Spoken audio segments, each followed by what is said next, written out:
رسول اللہ صلی اللہ علیہ وسلم نے ایک شخص کو اپنا ایک خط دے کر بھیجا اور اسے یہ حکم دیا کہ اسے حاکم بحرین کے پاس لے جائے۔ بحرین کے حاکم نے وہ خط کسریٰ شاہ ایران کے پاس بھیج دیا۔ جس وقت اس نے وہ خط پڑھا تو چاک کر ڈالا۔ راوی کہتے ہیں اور میرا خیال ہے کہ ابن مسیب نے اس کے بعد مجھ سے کہا کہ اس واقعے کو سن کر رسول اللہ صلی اللہ علیہ وسلم نے اہل ایران کے لیے بد دعا کی کہ وہ بھی چاک شدہ خط کی طرح ٹکڑے ٹکڑے ہو جائیں۔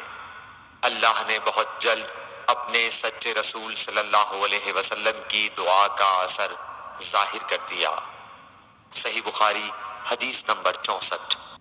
رسول اللہ صلی اللہ علیہ وسلم نے کسی بادشاہ کے نام دعوت اسلام دینے کے لیے ایک خط لکھا یا لکھنے کا ارادہ کیا تو آپ صلی اللہ علیہ وسلم سے کہا گیا کہ وہ بغیر مہر کے خط نہیں پڑھتے، یعنی بے مہر کے خط کو مستند نہیں سمجھتے۔ تب آپ صلی اللہ علیہ وسلم نے چاندی کی انگوٹھی بنوائی جس میں محمد الرسول اللہ کندہ تھا۔ صحیح بخاری حدیث نمبر 65۔ ایک مرتبہ رسول اللہ صلی اللہ علیہ وسلم مسجد میں تشریف فرما تھے اور لوگ آپ صلی اللہ علیہ وسلم کے ارد گرد بیٹھے ہوئے تھے کہ 3 آدمی وہاں آئے۔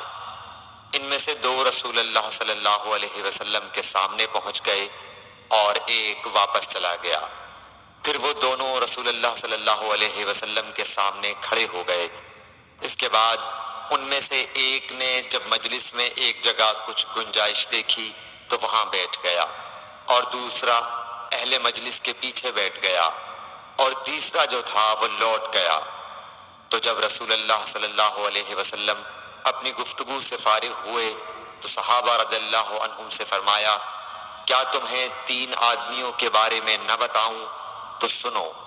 ان میں سے ایک نے اللہ سے پناہ چاہی، اللہ نے اسے پناہ دی، اور دوسرے کو شرم آئی تو اللہ بھی اس سے شرمایا کہ اسے بھی بخش دیا، اور تیسرے شخص نے منہ موڑا، اللہ نے بھی اس سے منہ موڑ لیا۔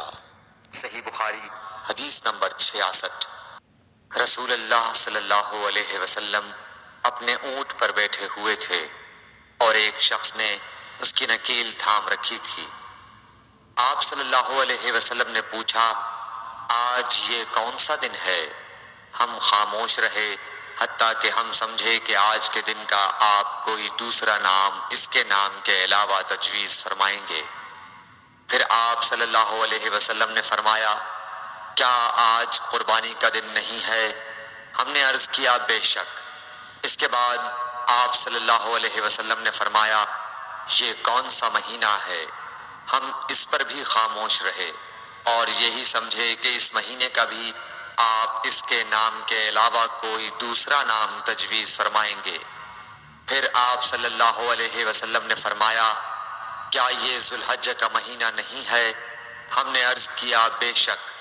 آپ صلی اللہ علیہ وسلم نے فرمایا، تو یقیناً تمہاری جانیں اور تمہارے مال اور تمہاری آبرو تمہارے درمیان اسی طرح حرام ہیں جس طرح آج کے دن کی حرمت تمہارے اس مہینے اور اس شہر میں ہے۔